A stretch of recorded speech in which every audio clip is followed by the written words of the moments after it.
హైదరాబాద్ గాంధీ భవన్ ముఖాముఖిలో రాష్ట్ర మంత్రి వివేక్ వెంకటస్వామిని కలిశారు గత బీఆర్ఎస్ సర్కార్ బాధితులు. తమ సమస్యను పరిష్కరించాలని విన్నవించారు. చేవెళ్ల అసెంబ్లీ సెగ్మెంట్లోని నవాబ్పేట మండలం ఆర్కతల గ్రామంలో ఇందిరమ్మ ఇళ్ల స్థలాలను బలవంతంగా స్వాధీనం చేసుకున్నారని మంత్రికి మొరపెట్టుకున్నారు. 41 మంది ఇళ్ల స్థలాల పట్టాలను అప్పటి బీఆర్ఎస్ సర్కార్ బలవంతంగా స్వాధీనం చేసుకుందని ఆవేదన వ్యక్తం చేస్తున్న బాధితులతో షరీఫ్ ఫేస్ టు ఫేస్. ముఖాముఖి కార్యక్రమానికి కార్మిక మైనింగ్ శాఖ మంత్రి వివేక్ వెంకటస్వామి ముఖాముఖిలో పాల్గొన్నారు. ముఖాముఖి కోసం ఆర్జీలు ఇవ్వడానికి చేవెళ్ల కాన్స్టిట్యున్సీకి సంబంధించినటువంటి అర్కతల గ్రామ సంబంధించినటువంటి వాసులు వీళ్ళంతా కూడా వాళ్ళ సమస్య ఏందో వాళ్ళతో అడిగి తెలుసుకుందాం. మీ సమస్య ఏంది? ఇంతమంది మహిళలు మీరంతా ఇంతమంది వచ్చారు. ఆర్కతల విలేజీ, నవాబ్పేట్ మండల్, వికారాబాద్ డిస్టిక్. మా గ్రామంలో గత 25 సంవత్సరాల నుంచి అక్కడ మా ఇండ్లు ఉన్నాయి. అయితే ఆ ఇండ్ల విషయం ఏమైందంటే TSIIC అనే ఒక కంపెనీ వచ్చిర్రు. అయితే అది రైతుల దగ్గర భూమి వాళ్ళు కొనుక్కున్నారు. కొనుక్కునేది ఎంత అంటే 276 ఎకరాల చిల్లర కొన్నారు వాళ్ళు. కొన్న తర్వాత ఏమైంది, అస్సలు ఆ సర్వే నెంబర్లో 349 ఎకరాల 14 గుంటల భూమిలోకి వెళ్ళి ఆ 276 వాళ్ళు తీసేసుకున్నారు రైతుల దగ్గర. మిగిలిన గవర్నమెంట్ స్థలం ఉంది. అది రోడ్డుకు ఎక్కడంటే యాపురం అనే విలేజ్కి గవర్నమెంట్ రోడ్ ఉంది. రోడ్డు పక్కలో ఇండ్లు ఉన్నాయి. ఇండ్ల పక్కల కలిసి మశాన వాటిక ఉంది, మళ్ళీ స్కూల్ ఉంది, మళ్ళీ పల్లె ప్రగతి వనం ఉంది, డంపింగ్ హాల్ ఉంది. ఇవన్నీ ఉన్నాయి. ఉన్నంగా ఏమైంది, మీ ఇండ్లు బౌండరీ కానీ మా ఇండ్లు దాటి 1 గజం దూరమే ఉంది, ఎక్కువ కూడా లేదు. కంపెనీకి నష్టమయ్యేది ఏమీ లేదు. ఏ గవర్నమెంట్లో మీకు పట్టాలు వచ్చినాయి? పట్టాలు ఉన్నాయి మీద ఉన్నాయి. కాంగ్రెస్ గవర్నమెంట్లోనే మాకు పట్టాలు ఇచ్చారు. పట్టాలు ఇచ్చినాక ఆర్డీఓ గారు కాంగ్రెస్ ప్రభుత్వం వారే పట్టాలు ఇచ్చారు. ఆ ఇచ్చిన తర్వాత కొంతమంది బీదవాళ్ళు, మేమంతా కూలి పని చేసుకునే బీదవాళ్ళం, కట్టనీక సోమత లేక బీస్మిట్లు కట్టిర్రు, కొట్టాలు ఉన్నాయి, ఇండ్లు ఉన్నాయి, అన్నీ ఉన్నాయి. వేసుకొని అక్కడ ఉన్నాం మేము. వీళ్ళు వచ్చేందంటే గవర్నమెంట్లో ఇప్పుడు కలెక్టర్ కానీ ఆర్డీఓ కానీ. ఏ గవర్నమెంట్ ఉంది అప్పుడు కాంగ్రెస్ ప్రభుత్వం గుంజుకున్నది. ఏ గవర్నమెంట్? ఇప్పుడు టీఆర్ఎస్ గవర్నమెంట్ తీసుకుంది. అప్పుడు మొన్న పోయే టీఆర్ఎస్ గవర్నమెంట్లో ఇదంతా జరిగింది. అయితే ఇప్పుడు కలెక్టర్ గారు ఆర్డీఓ గారు ఏమంటారంటే పట్ట ఇయ్యనిక మాకు అధికారం ఉంది, మళ్ళీ తిరిగి తీసుకోనిక మాకు అధికారం ఉంది. అక్కడ ఇండ్లు ఉండవద్దు, మీరు ఎక్కడన్నా ఇది చేస్తాం, లేకపోతే అసలు ఇండ్లే ఉండవద్దు, మేము దానికి మా అండవర్లో వస్తుంది ఆ సర్వే నెంబర్ భూమి ఎంత అని వాళ్ళు చెప్తున్నారు. అయితే మేము ఇన్ని సంవత్సరాల నుంచి ప్రభుత్వానికి టెక్స్, కరెంటు బిల్లు, నల్ల బిల్లు అన్నీ చెల్లిస్తున్నాం.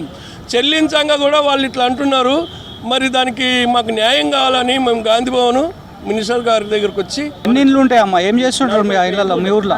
మేము కూలి పని చేసుకుంటాం సార్. కూలి పని చేసుకుంటాం సార్. ఇక మాకు ఇండ్లు లేవు. ఇద్దరు కొడుకులు ఉన్నారు. ఇక మా కొడుకులకు మాకు ఇండ్లకు జాగాలు స్థలాలు లేవు అని మేము అప్పుడు పట్టకాయిదాలు ఇచ్చిండ్రు. ఇందిరమ్మ పథకం కిందని ఇచ్చిండ్రు. ఇప్పుడు ఆమె పోటు ఉన్నది, ఆమె సంతకం ఉన్నది, ఎంఆర్ వచ్చి ఫోటోల కాడే ఇచ్చింది.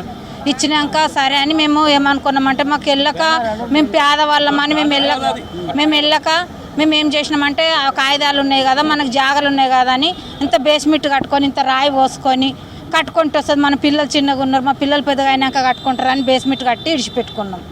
ఇక అంతవరకు ఆపేస్తే ఇది సుమారు 4 ఇండ్లు అయితే కట్టుకొని ఉన్నారు ఇందిరమ్మ పథకం కింద.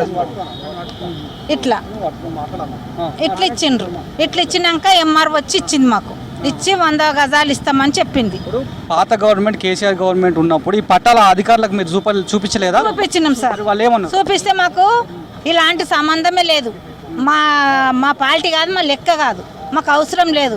వాళ్ళ పాట అయితే తీసుకోకపోతుండ్రేమో మరి అన్నందుకే అంటలకల్లా మేమేం చేసినామంటే సరే సార్ అని మేము ఇవి కాగితాలు మా దగ్గర ఉన్నాయి కదా, మా ప్రభుత్వం కూడా ఎప్పుడన్నా వస్తుంది అని మేము ఇట్లా పట్టుకొని మేము ఉన్నాం సార్. ఇప్పుడు కాంగ్రెస్ గవర్నమెంట్ వచ్చింది కాబట్టి కాంగ్రెస్ దగ్గరికి ఇట్లా అవకాశం వచ్చింది, మాకు బలం వచ్చేసింది అని మేము ఇట్లా వచ్చేసినాం సార్. మాకు ఒక న్యాయం జరిపి మాకు ఇండ్ల జాగాలు ఇప్పేయండి సార్. మీకు ఒక ఏం తెచ్చిరా? ఇప్పుడు పట్టాలతో పాటు ఫోటోగ్రాఫ్స్ అవన్నీ తెచ్చిరా?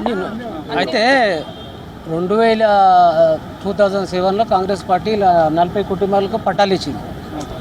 పట్టాలు ఇచ్చిన తర్వాత ఏమవుతుందంటే ఈ టీఆర్ఎస్ ప్రభుత్వం వచ్చినప్పుడు ఆ భూమిని అండోర్ చేసుకోవడానికి ప్రయత్నం చేసింది. అయితే ఇప్పుడు ఈ ప్రభుత్వం వచ్చింది కాబట్టి మేమేమంటున్నాం అంటే వాళ్ళకు మాత్రం ఇప్పుడు ఆనుకొని మొత్తము అయితే ఆ ఫ్యాక్టరీ వచ్చిందో ఆ ఫ్యాక్టరీ ఏం చేస్తున్నారు అంటే మొత్తం ఈ ఇళ్ళను కూడా మొత్తము ఆ ఫ్యాక్టరీలు కలుపుకొని గులగొట్టాలని ప్రయత్నం చేస్తున్నారు. అయితే కాంగ్రెస్ ప్రభుత్వం ఇచ్చింది కాబట్టి ఇప్పుడు కూడా కాంగ్రెస్ వచ్చింది కాబట్టి మీరిచ్చిన కాంగ్రెస్ పార్టీల పట్టాలే మీరే కూలగొడితే ఎట్లా వాళ్ళ పరిస్థితి ఏంది? గుంజుకున్నది కాంగ్రెస్ ప్రభుత్వం కాదు కదా మీకు ఇచ్చింది, టీఆర్ఎస్, అప్పుడు టీఆర్ఎస్. అయితే మేమంటాం అంటే ఈ ప్రభుత్వానికి ఏం చెప్పాలి, న్యాయం జరగాలి. న్యాయం జరగకపోతే మాత్రం రాష్ట్ర వ్యాప్తంగా ఉద్యమాలు చేయాలి. కాంగ్రెస్ ప్రభుత్వం అంటేనే పేదవాళ్లకు అండదండగా ఉండే ప్రభుత్వము. అప్పుడు పట్టాలు ఇచ్చింది కాంగ్రెస్ ప్రభుత్వమే, తీసుకున్నది మాత్రం టీఆర్ఎస్ ప్రభుత్వం. ఇప్పుడు మళ్ళీ కాంగ్రెస్ ప్రభుత్వమే ఉంది కాబట్టి వీళ్ళ బాధ విన్నవించుకోవడానికి ఇక్కడికి గాంధీ భవన్కి రావడం జరిగింది. మంత్రి గారికి కూడా వివరించడం జరిగింది. అంటే గతంలో కాంగ్రెస్ ప్రభుత్వమే పట్టాలను ఇంద్రమ్మ పథకం కింద ఇళ్ల పట్టాలు ఇచ్చారు కాబట్టి ఇప్పుడు మళ్ళీ అదే గవర్నమెంట్ వచ్చింది, ఆ ఇళ్లను మళ్ళీ మాకు తిరిగి అప్పచెప్పే అవకాశం ఉంటుందని చెప్పి మేము ఇక్కడ రిక్వెస్ట్ చేసుకోవడానికి ముఖాముఖికి వచ్చామని చెప్పి బాధితులంతా కూడా చెప్తున్నారు. కెమెరా పర్సన్ మైతో కలిసి షరీఫ్, V6 న్యూస్, హైదరాబాద్.